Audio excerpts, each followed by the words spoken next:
على سيدنا محمد النبي الأمي وعلى آله وصحبه وبارك وسلم. اللهم صل على سيدنا محمد النبي الأمي وعلى آله وصحبه وبارك وسلم. اللهم صل على سيدنا محمد النبي الأمي وعلى آله وصحبه وبارك وسلم. اللهم صل على سيدنا محمد النبي الأمي وعلى آله وصحبه وبارك وسلم. اللهم صل على سيدنا محمد النبي الأمي وعلى آله وصحبه وبارك وسلم. اللهم صل على سيدنا محمد النبي الأمي وعلى آله وصحبه وبارك وسلم. اللهم صل على سيدنا محمد النبي الأمي وعلى آله وصحبه وبارك وسلم. بسم الله الرحمن الرحيم. الحمد لله رب العالمين وبه نستعين على أمور الدنيا والدين.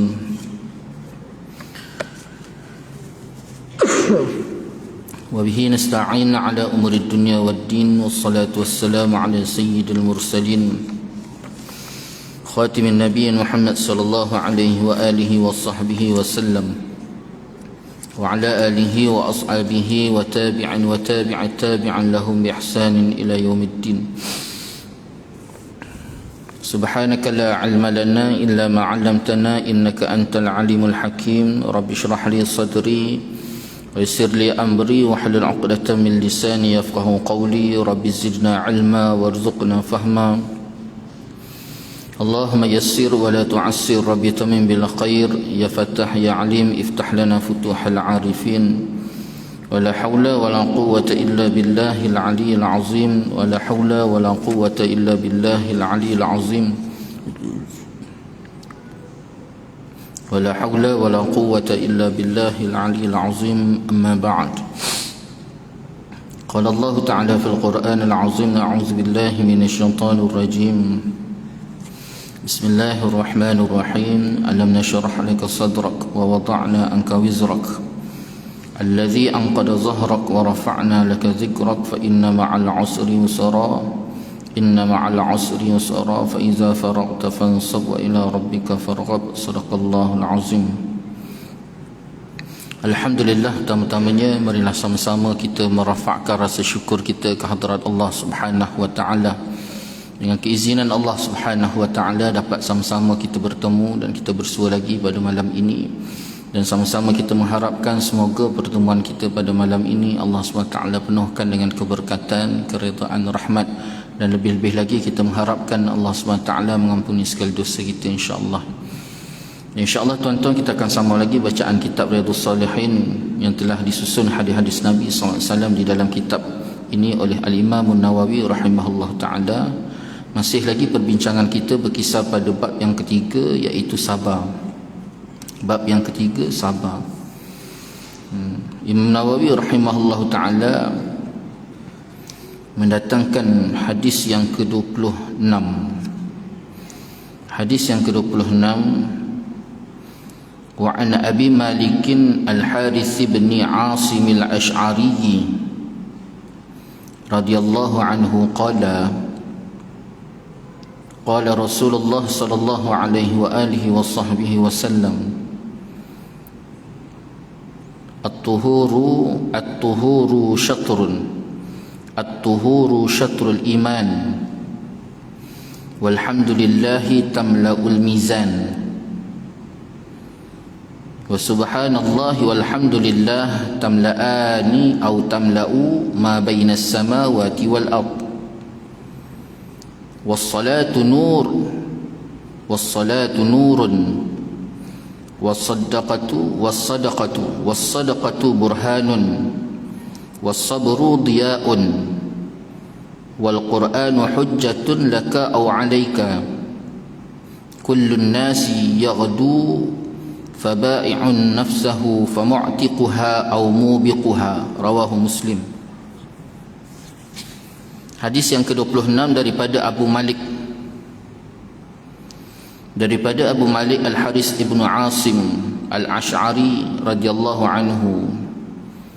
Beliau telah berkata, Rasulullah sallallahu alaihi wasallam telah bersabda, Nabi kata, bersuci itu adalah separuh daripada iman. Bersuci itu adalah separuh daripada iman. Alhamdulillah memenuhi timbangan. Subhanallah walhamdulillah, keduanya memenuhi apa yang ada di antara langit dan bumi. Salat itu adalah cahaya, sedekah itu adalah bukti, sabar itu pula adalah pelita. Al-Quran adalah hujjah bagi kamu ataupun bencana ke atasmu. Setiap manusia pada waktu paginya ada yang menjual dirinya untuk kemudian memerdekakannya ataupun malah membinasakannya. Hadis diriwayatkan oleh Muslim. Hadis yang ke-26 daripada bab sabar ni tuan-tuan, diriwayatkan daripada Abi Malik Al-Harith bin Asim Al-Ash'ari radhiyallahu anhu. Dia telah berkata bahawa Rasulullah SAW ni telah bersabda bahawa at-tuhur syatrul iman. Nabi kata bersuci itu separuh daripada iman. Rasulullah kaitkan bersuci ni tuan-tuan dengan sebahagian daripada iman. Pertamanya Rasulullah nak gambarkan kepada kita betapa besar dan pentingnya penjagaan dan pemeliharaan bersuci ni. Itu sebab kalau kita lihat di dalam kitab fiqh tuan-tuan, bersuci ni adalah agenda yang pertama pembahasan di dalam fiqh. Dalam fiqh ni ada beberapa kategori. Pertama, bila sebut saja ilmu fiqh, perkara pertama yang akan dibicarakan ialah ibadah. Yang kedua munakahat. Yang ketiga muamalat, jual beli. Dan yang keempat jinayat. Ini 4 perkara yang dibahaskan di dalam ilmu fiqh. Dan di dalam ibadat tadi pula tuan-tuan, perkara pertama sekali yang dibahaskan adalah taharah ataupun suci, bersuci.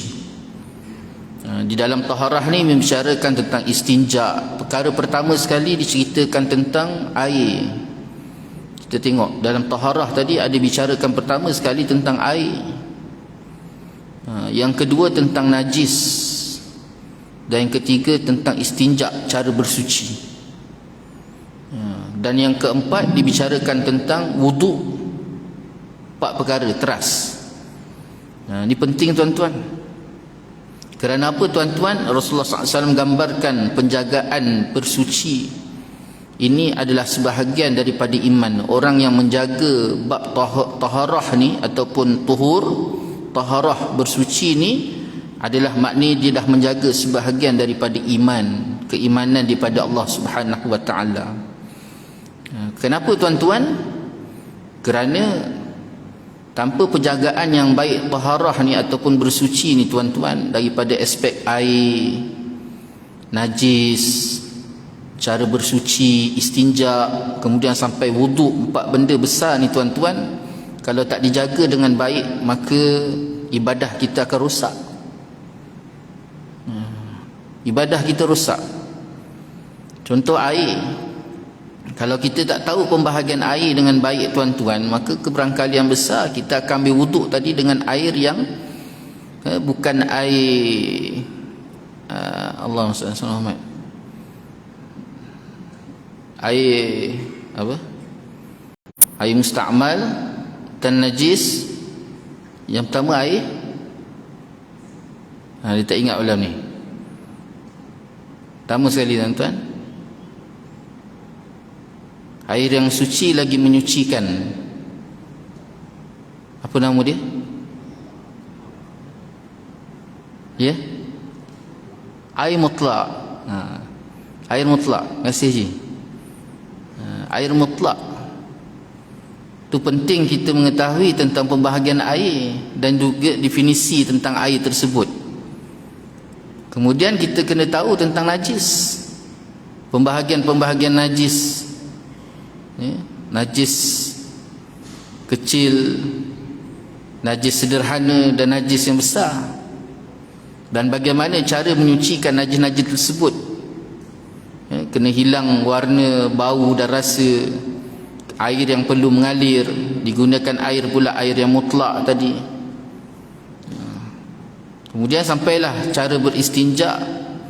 Dan akhirnya tuan-tuan kemuncaknya ketika kita berwuduk. Jadi penjagaan taharah ni sangat penting kerana dialah yang menjadi kayu ukur.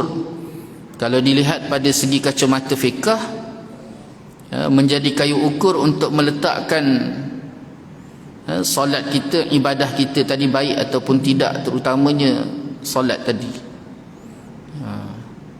Jadi kalau tidak dijaga dengan baik, keberangkalian kita berpakaian dengan najis, dan akhirnya solat kita tidak sah. Itu dilihat pada kacamata fiqh. Kalau dilihat pula kacamata tasawuf, tuan-tuan, penting tak penting taharah, penjagaan taharah ni, bersuci ni tuan-tuan, dia juga menjaga dan memelihara hati kita. Hati kita ni tuan-tuan dimainkan dengan sifat was-was. Allazi yuwaswisu fi sudurin nas. Ini sifat ataupun kerja, gerak kerja syaitan yang memberikan was-was kepada manusia, terutamanya di dalam melaksanakan ibadah pada Allah SWT. Dan jalan was-was ni salah satunya ialah permasalahan daripada masalah taharah yang tidak baik. Itu sebabnya penjagaan taharah ni sangat penting, kerana dia menjadi kayu ukur untuk meletakkan baik ataupun tidak ibadah seseorang, baik daripada segi sah ataupun tidak pada kacamata fiqh, dan ataupun baik ataupun tidak daripada segi kacamata tasawuf. Hati tadi tenang tak tenang, khusyuk tak khusyuk dalam kita melaksanakan ibadah pada Allah, terutamanya solat tadi, khusyuk tak khusyuk. Jadi khusyuk tak khusyuk dalam solat tadi tuan-tuan, salah satu penjagaan yang perlu kita jaga adalah taharah. Bagaimana adab kita di dalam tandas. Kemudian adab dalam tandas ni bukan hanya duduk, cara duduk, berdehem dan sebagainya, sampaikan pakaian, badan, tubuh kita tadi terdedah ataupun tidak, penjagaan daripada terdedah terkenanya najis. Itu semua sekali bersangkut paut tuan-tuan, sehingga akan mengganggu gugat khusyuk kita ketika kita melaksanakan solat. Itu sebabnya Rasulullah SAW menggambarkan bahawa taharah ni adalah sebahagian daripada iman ini, nak gambarkan kepada kita bahawa betapa besar dan pentingnya taharah di dalam kehidupan kita tadi. Kemudian Rasulullah SAW sebut walhamdulillah, memenuhi timbangan. Kata-kata alhamdulillah itu tuan-tuan, kita ungkapkan alhamdulillah setiap kita mendapat nikmat daripada Allah Subhanahu wa taala. Nikmat, rahmat. Apa beza nikmat, apa beza rahmat? Rahmat ni dia datang daripada si pemberi. Si pemberi itu dipanggil sesuatu yang diberi, kemudian sesuatu itu diiktibar daripada orang yang memberi ataupun daripada pemberi, maka dipanggil rahmat. Sesuatu yang Allah Ta'ala berikan kepada kita, maka diiktibar sesuatu itu pada Allah, dipanggil rahmat. Sesuatu yang diterima, diiktibar pada orang yang menerima, dipanggil nikmat. Apa sekalipun yang Allah Ta'ala berikan kepada kita, nikmat tadi tuan-tuan, kita wajib syukuri. Itu sebabnya gambaran nikmat ni berbeza-beza. Berbeza-beza daripada aspek pandangan manusia dan kembali kepada sejauh mana keimanan seseorang kepada Allah SWT. Ni, macam kita orang awam ni biasa kita melihat nikmat Allah ni daripada segi ataupun sesuatu yang kita pandang lebih baik. Kita pandang baik, sihat, nikmat. Kita melihat rezeki, nikmat. Kita lihat kebaikan, nikmat. Kita lihat ibadah, nikmat. Itu sebabnya lepas solat tuan-tuan, kita disunatkan supaya menyebut Alhamdulillah. Alhamdulillahillazi lam yattakhiz walada wa lam yakul lahu syarikun fil mulki wa lam yakul lahu waliyyun minadh-dhulli wa kabbiru takbira. Ucapkan Alhamdulillah, rasa syukur kita kepada Allah SWT di atas nikmat yang diberikan oleh Allah SWT ke atas kita, nikmat solat tadi.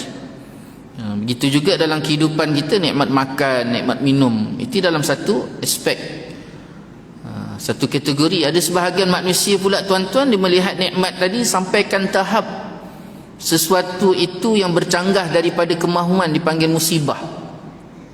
Dia rasakan musibah itu juga satu nikmat, sehingga dia rasakan kalau katalah dia tidak terkena musibah, ditakuti takut Allah SWT tidak memandang dia. Ini kan kita dapat lihat contoh daripada peristiwa yang terjadi kepada para sahabat tuan-tuan, sahabat Nabi sallallahu alaihi wasallam.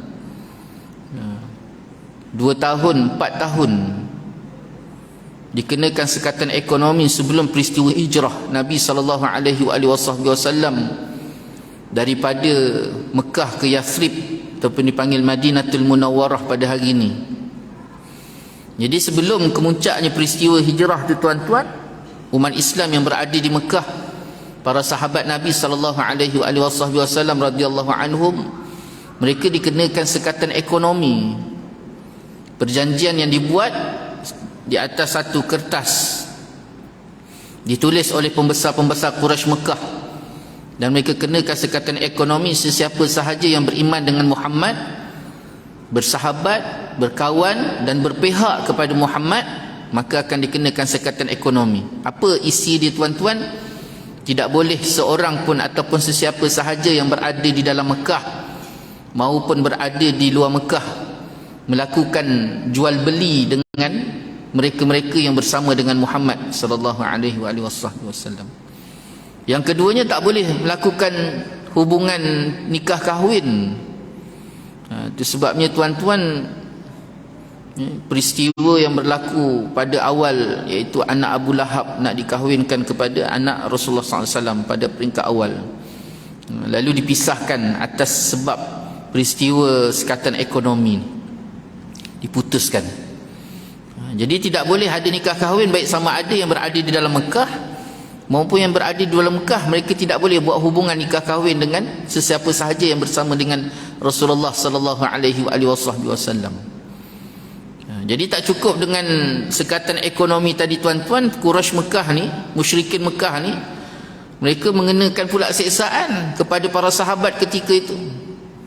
Setiap hari ada sahaja sahabat Nabi sallallahu alaihi wasallam yang ditekan, yang dizalimi, yang diseksa. Berapa tahun tuan-tuan? 3 tahun, 4 tahun. Sampaikan mereka tidak ada lagi makanan-makanan kecuali daun hijau yang dimamah. Sampailah kemuncaknya tuan-tuan, satu hari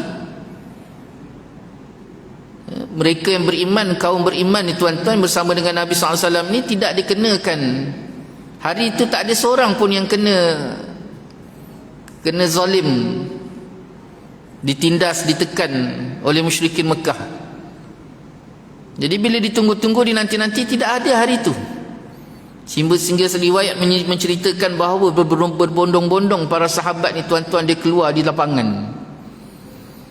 Mereka keluar di lapangan tuan-tuan, berlutut menadah tangan ke langit, dan mereka berdoa. Isi doanya tuan-tuan, ya Allah, dia kata, kenapa pada hari ini ya Allah engkau tidak turunkan ataupun engkau tidak datangkan musuh-musuhmu ya Allah untuk berikan siksaan ke atas kami?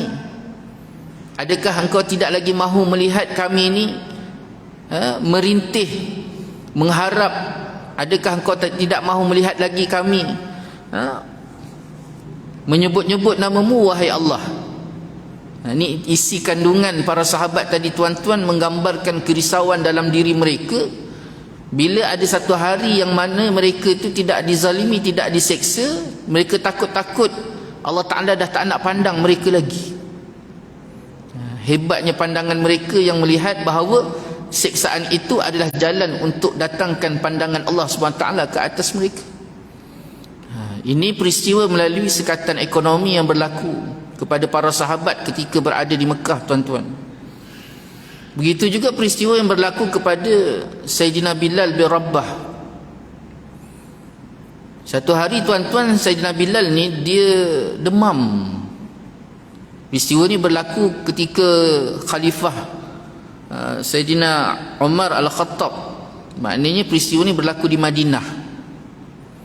Jadi Sayyidina Bilal ni demam, tuan-tuan, hampir 2 minggu dia demam. Setelah baik, tuan-tuan, kebah tu, selepas daripada demam tu, tidak ada lain pandangan dia kecuali dia memandang ke arah Mekah.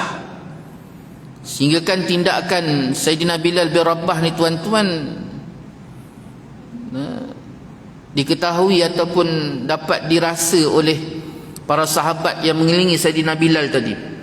Bila dia pandang, dia pandang ke arah Mekah. Bila dia pandang saja, tuan-tuan, dia akan pandang arah Mekah. Jadi sehingga kan sahabat tadi bertanya, "Wahai Bilal, adakah kau rindukan kampung halaman? Kau rindukan kampung halaman ke? Rindukan Mekah?" Sayyidina Bilal kata, "Aku tidak rindukan Mekah." Habis kalau kau tidak rindukan Mekah, kenapa setiap kali kau memandang-mandang ke arah Mekah? Menggambarkan bahawa seperti kau merindui Mekah, wahai Bilal. Lalu Bilal kata, Sayyidina Bilal bin Rabah kata, "Aku merinduikan suasana aku diseksa ketika berada di Mekah." Kenapa? Kerana ketika itulah aku rasakan kemuncak kemanisan keimanan aku kepada Allah Subhanahu Wa Taala. Aku rindukan suasana manisnya iman aku bersama dengan Allah Subhanahu Wa Taala. Itu, tuan-tuan, gambaran sebahagian manusia yang merasakan bahawa musibah itu juga sebagai satu nikmat. Jadi setiap nikmat yang Allah Ta'ala berikan kepada kita tadi, tuan-tuan, kita susuli dengan Alhamdulillah sebagai tanda syukur. Selain daripada menunjukkan rasa syukur melalui ketaatan, syukur ni pelbagai. Ada syukur dengan kata-kata. Syukur dengan kata-kata ni, tuan-tuan, iaitu sebaik-baik kata-kata syukur ialah mengungkapkan Alhamdulillah, segala puji-pujian bagi Allah. Dan Rasulullah SAW sendiri pernah ditanya oleh Sayyidatina Khadijah radhiyallahu anha. Sayyidatina Khadijah radhiyallahu anha pernah bertanya pada Rasulullah, "Ya Rasulullah, kenapa engkau bersusah payah lagi melaksanakan solat malam sehingga kan tumit engkau ni bengkak, kaki bengkak kerana terlalu lamanya Rasulullah SAW itu melaksanakan solat malam tu, tuan-tuan? Kenapa masih lagi, sedangkan kau telah diampunkan segala dosa engkau oleh Allah SWT, dosa yang terdahulu, dosa kini dan dosa yang akan datang, dan sehinggakan Allah berikan kepada engkau satu kebaikan, boleh memberikan syafaat kepada umatmu." Apa jawapan Rasulullah SAW? "Tidak bolehkah aku menunjukkan rasa syukur aku kepada Allah di atas segala nikmat yang Allah Ta'ala berikan kepadaku?" Maknanya ketaatan dan pengabdian itu juga sebagai salah satu tanda syukur kita kepada Allah Subhanahu Wa Ta'ala. Itu sebabnya ungkapan Alhamdulillah itu adalah salah satu daripada tanda syukur. Jadi bila kita ungkapkan Alhamdulillah tadi, Rasulullah gambarkan dia memenuhi timbangan. Maksud timbangan kat sini, tuan-tuan, timbangan yaumul hisab nanti.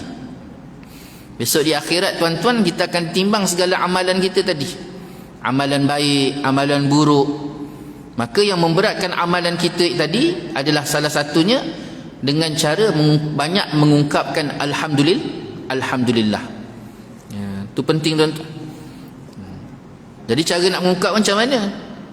Nak mengungkapkan Alhamdulillah ni, tuan-tuan, bukan boleh mengungkap gitu saja, tidak. Perlukan kepada keimanan yang benar-benar baik, hati yang betul-betul taqarrub ila Allah, hati yang betul-betul takutkan kepada Allah.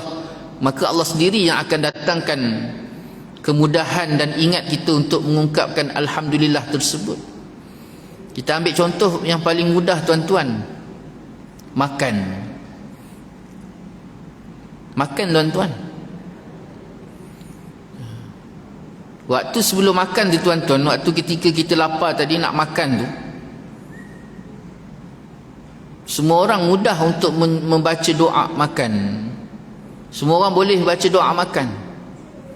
Tapi selesai saja kita makan tuan-tuan, kita dah kenyang, bukan semua orang yang boleh mengungkapkan Alhamdulillah.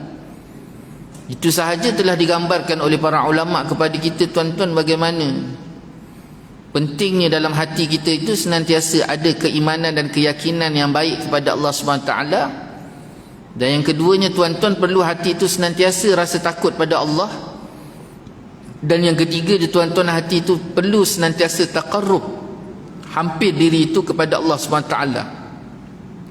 Jadi bila ada tiga perkara teras ni tuan-tuan, di situlah Allah SWT sendiri memberikan taufik dan hidayah kepada kita untuk mengungkapkan Alhamdulillah tadi. Bukan mudah-mudah tuan-tuan untuk mengungkapkan Alhamdulillah tersebut. Perlukan kepada perkara-perkara penting teras tadi, iaitu iman, taqarrub dan khauf. Itu tuan-tuan. Kemudian yang ketiga, Nabi SAW sebut lagi subhanallah walhamdulillah.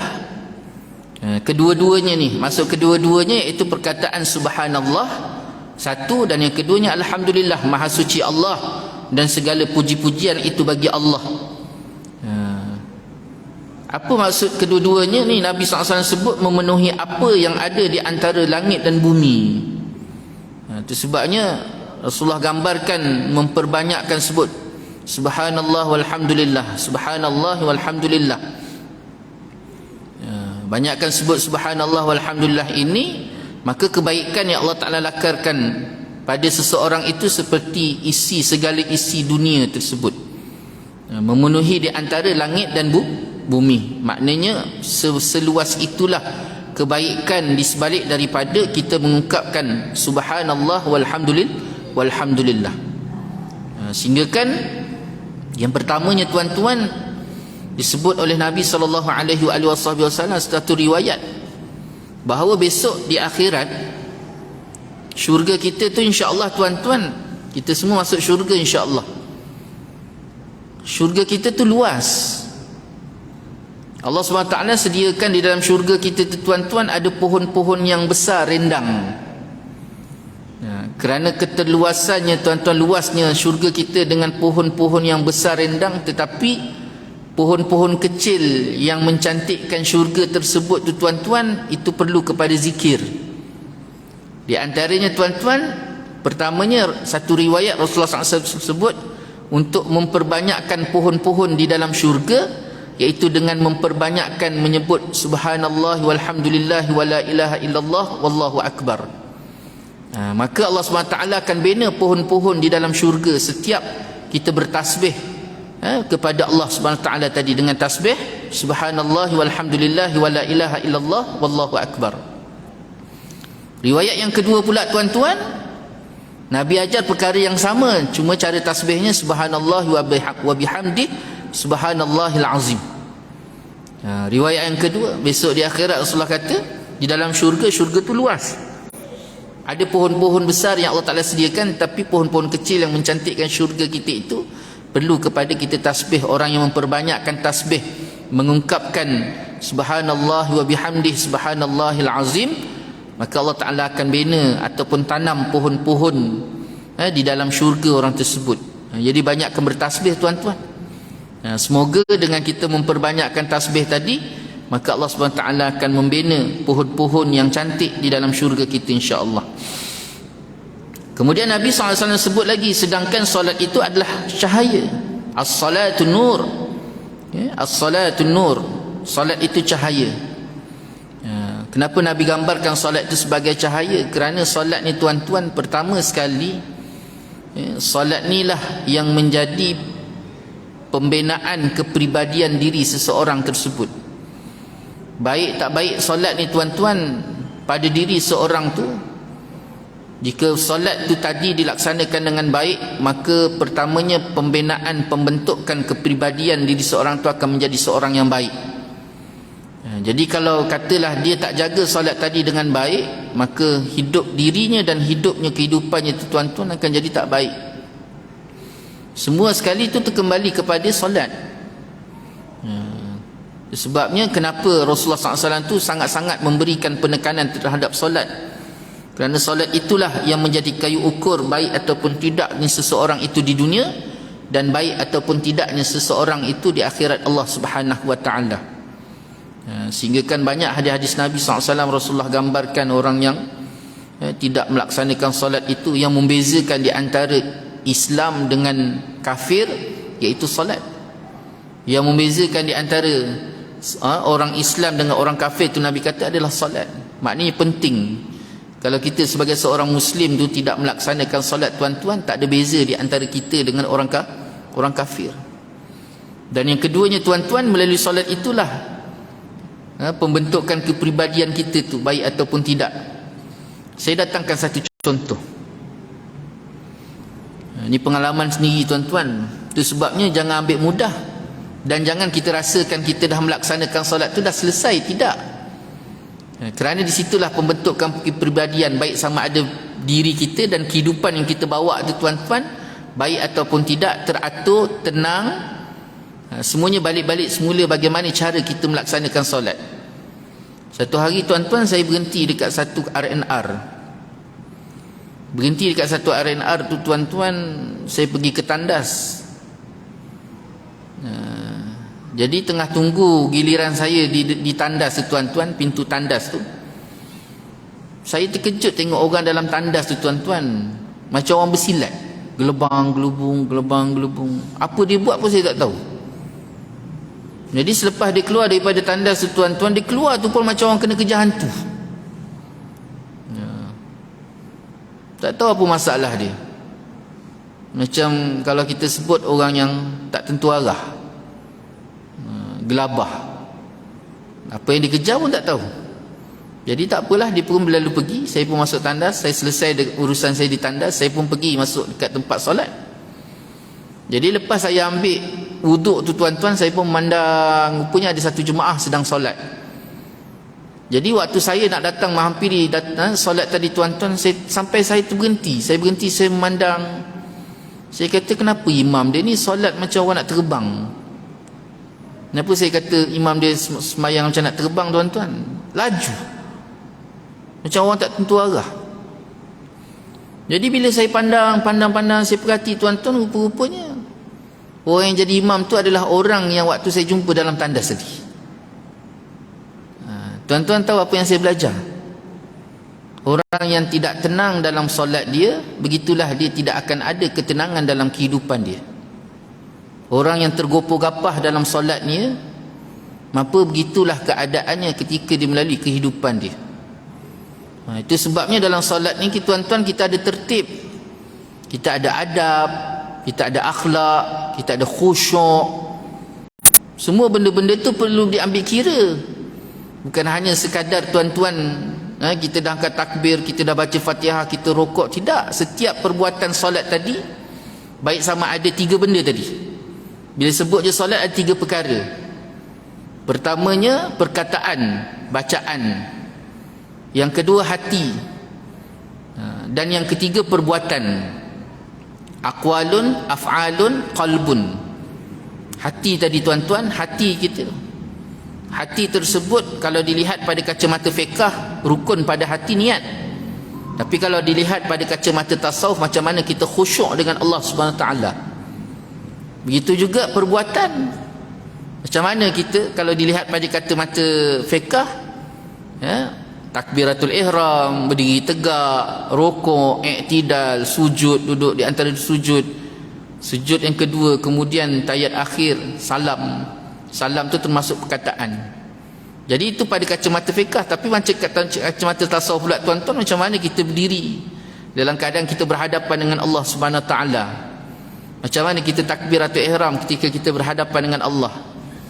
Jadi perkara-perkara tadi perlu diambil kira, baik daripada segi kacamata fiqh ataupun kacamata tasawuf, supaya kita laksanakan fiqh atau kita laksanakan solat tadi tuan-tuan betul-betul teratur dengan penuh adab, penuh akhlak, tidak tergopoh-gapah, Kenapa? Disitulah pembentukan kepribadian sebagai seorang Muslim tadi, untuk jadi orang yang tenang, tak tergopoh-gapah, tak mudah ambil keputusan, tak tergopoh-gapah dalam mengambil tindakan dan sebagainya. Tenang, sabar. Ya Allah Ta'ala ajar kita supaya sabar. Imam Ghazali kata apa dalam bab sabar ni tuan-tuan? Sabar ni bukan hanya sekadar sabar terhadap musibah. Sabar dalam melaksanakan ketaatan kepada Allah SWT itu pun dituntut sebagai sabar. Wallahu ta'ala alam. Jadi itulah sikit sebanyak dapat kita kongsi bersama pada malam ni. Yang baik itu daripada Allah SWT, yang tidak baik itu milik kelemahan saya sendiri. Saya mohon maaf di atas segala salah silap, salah kata. Kita tangguh majlis dengan tasbih kafarah dan satu. Subhanakallah bihamdika asyhadu an la ilaha illa anta astaghfiruka wa atubu ilaik. Bismillahirrahmanirrahim. Wal 'asri innal insana fi khusr alladzina amanu wa 'amilus solihat wa tawasaw bil haqq wa tawasaw bis sabr. Billahi taufiq wal hidayah. Assalamualaikum warahmatullahi taala wabarakatuh.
Bismillahirrahmanirrahim. Alhamdulillahi rabbil alamin.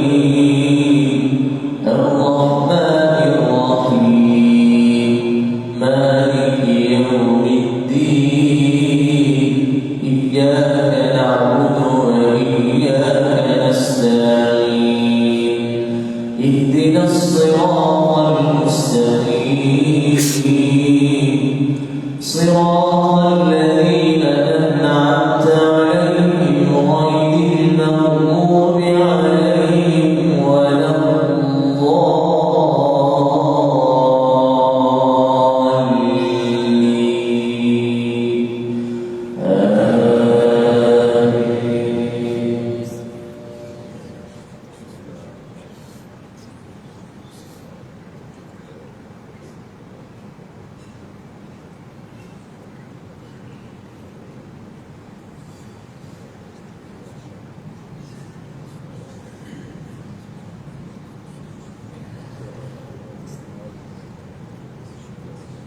Bismillahirrahmanirrahim.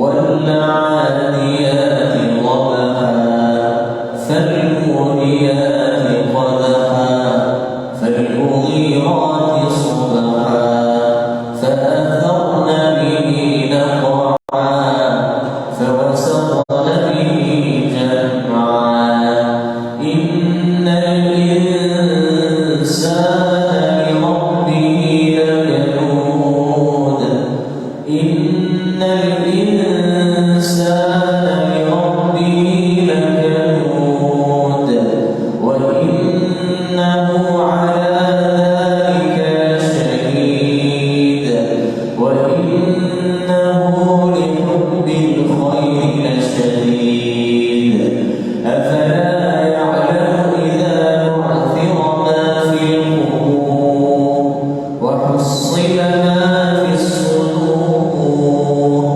إن ربكم بهم يومئذ لخبير.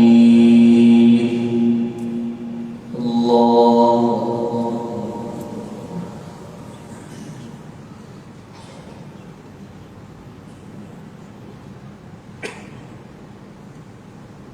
سمع الله لمن حمده.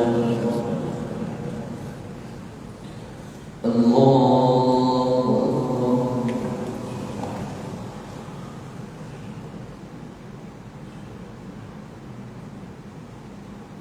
الله أكبر.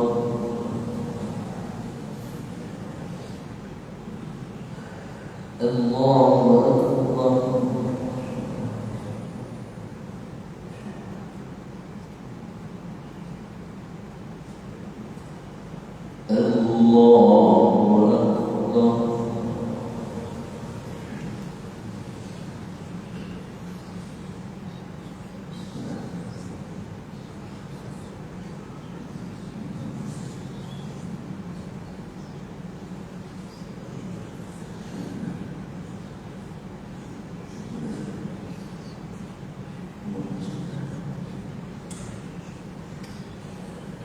الله أكبر.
الله أكبر.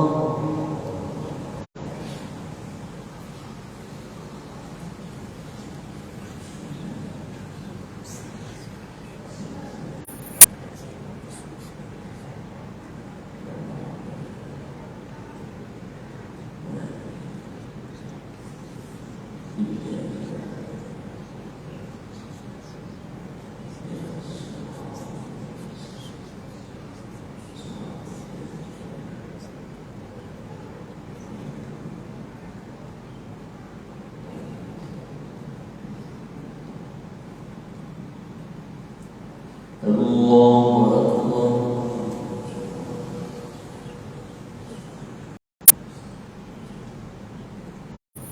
سمع الله لمن حمده.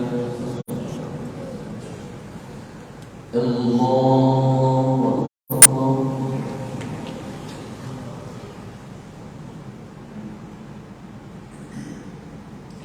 الله أكبر.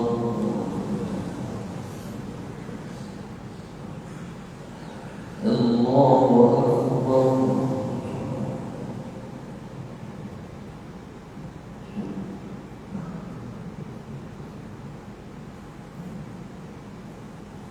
الله أكبر.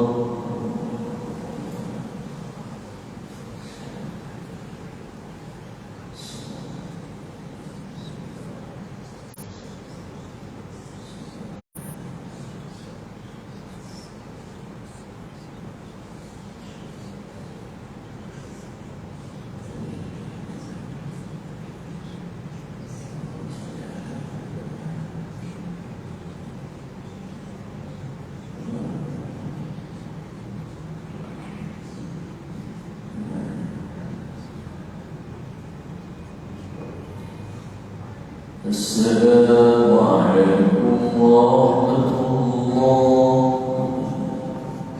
السلام عليكم ورحمة الله.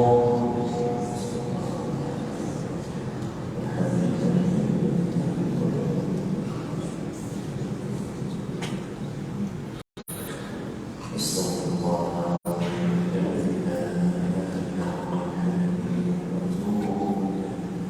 استغفر الله العظيم لا إله إلا هو الحي القيوم. استغفر الله العظيم الذي لا إله إلا هو القيوم.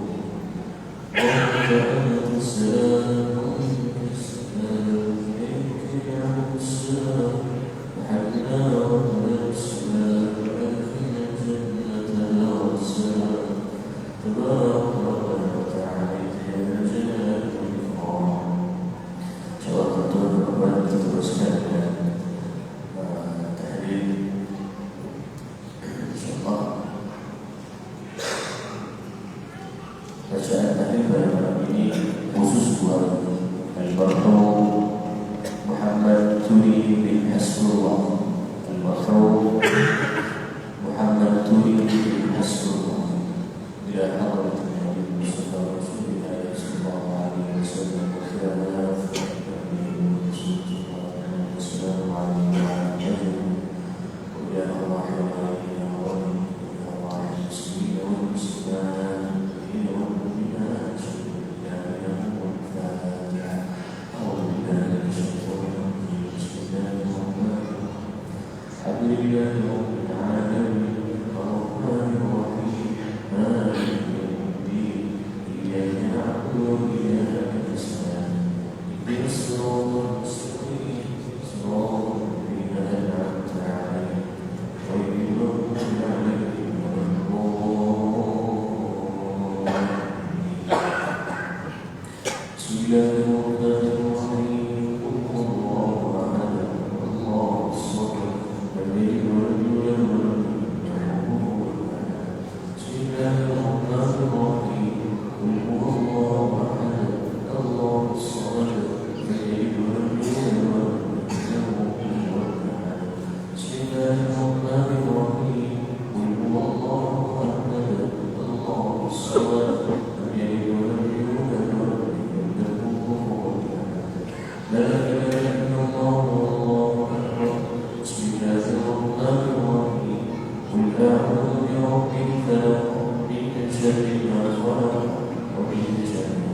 من شر النفاثات في العقد ومن شر حاسد إذا حسد. لا إله إلا الله والله أكبر. بسم الله الرحمن الرحيم. قل أعوذ برب الناس ملك الناس إله الناس من شر الوسواس الذي يوسوس في صدور الناس من الجنة والناس. لا إله إلا الله والله أكبر. بسم الله الرحمن الرحيم. الحمد لله رب العالمين الرحمن الرحيم مالك يوم الدين إياك نعبد وإياك نستعين اهدنا الصراط المستقيم صراط الذين أنعمت عليهم غير المغضوب عليهم ولا الضالين. بسم الله الرحمن الرحيم.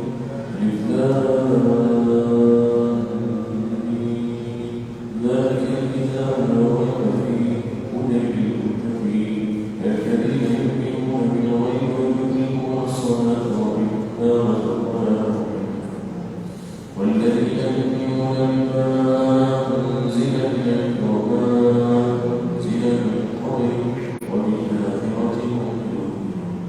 أولئك على هدى من ربهم وأولئك هم المفلحون. وإلهكم إله واحد لا إله إلا هو الرحمن الرحيم. الله لا إله إلا هو الحي القيوم لا تأخذه سنة ولا نوم له ما في السماوات وما في الأرض. من ذا الذي يشفع عنده إلا بإذنه يعلم ما بين أيديهم وما خلفهم ولا يحيطون بشيء من علمه إلا بما شاء. وسع كرسيه السماوات والأرض ولا يؤوده حفظهما وهو العلي العظيم. لله ما في السماوات وما في الأرض وإن تبدوا ما في أنفسكم أو تخفوه يحاسبكم به الله يغفر لمن يشاء ويعذب من يشاء والله على كل شيء قدير. هذا الرسول بما أنزل إليك من ربه والمؤمنون آمن بالله وملائكته وكتبه ورسله لا نفرق بين أحد من رسله وقالوا سمعنا وأطعنا غفرانك ربنا وإليك المصير. لا يكلف الله نفسا إلا وسعها لها ما كسبت وعليها ما اكتسبت. ربنا لا تؤاخذنا إن نسينا أو أخطأنا ربنا ولا تحمل علينا إصرا كما حملته على الذين من قبلنا ربنا ولا تحملنا ما لا طاقة لنا به واعف عنا واغفر لنا وارحمنا واعف عنا واغفر لنا وارحمنا واعف عنا واغفر لنا وارحمنا أنت مولانا فانصرنا على القوم الكافرين. وبذكر لا إله إلا الله لا إله إلا الله لا إله إلا الله لا إله إلا الله لا إله إلا الله لا إله إلا الله لا إله إلا الله لا إله إلا الله لا إله إلا الله لا إلا الله لا إله إلا الله لا إله إلا الله لا إله إلا الله لا إله إلا الله لا إله إلا الله لا إله إلا الله لا إله إلا الله لا إله إلا الله لا إله إلا الله لا إله إلا الله لا إله إلا الله لا إلا الله لا إله إلا الله لا إله إلا الله لا إلا الله لا إله إلا الله لا إله إلا الله لا إله إلا الله لا إله إلا الله لا إلا الله لا إله إلا الله لا إله إلا الله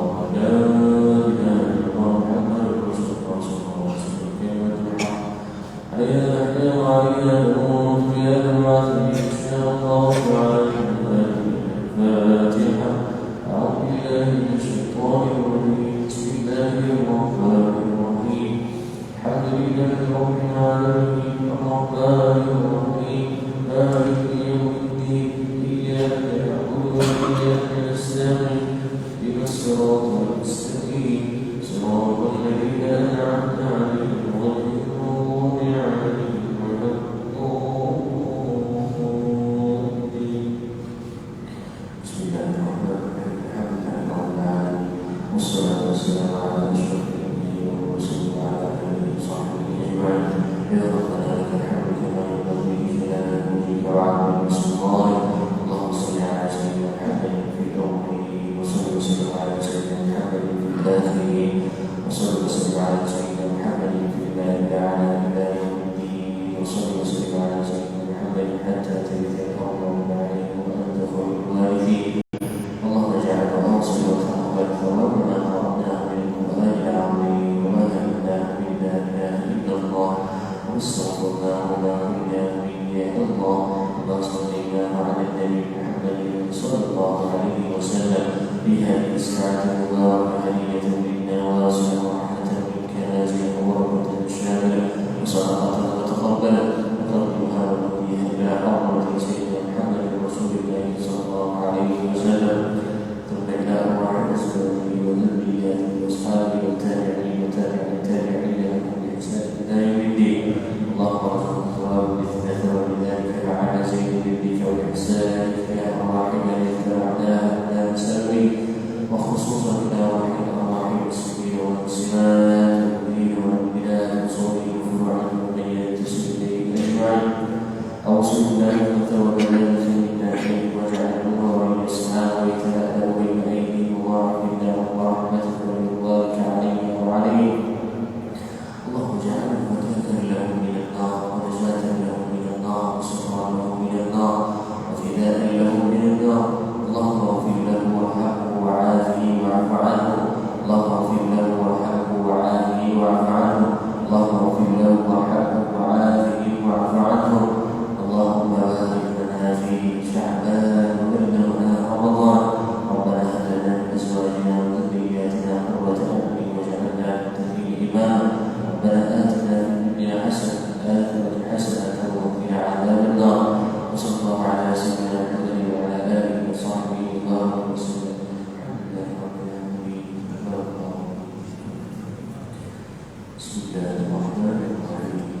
تبارك الذي بيده الملك وهو على كل شيء الذي خلق الموت والحياة ليبلوكم أيكم أحسن عملا وهو العزيز الغفور الذي خلق سبع سماوات طباقا ما ترى في خلق الرحمن من تفاوت وارجع البصر هل ترى من فطور ثم ارجع البصر كرتين ينقلب إليك البصر خاسئا وهو حسير ولقد زينا السماء الدنيا بمصابيح وجعلناها رجوما للشياطين وأعتدنا عذاب السعير للذين كفروا بربهم عذاب جهنم وبئس المصير.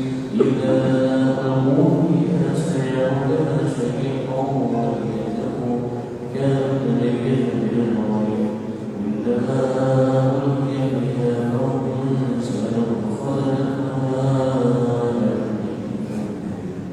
قالوا بلى قد جاءنا نذير فكذبنا وقلنا ما نزل الله من شيء آمنتم بالله بضلال كبير.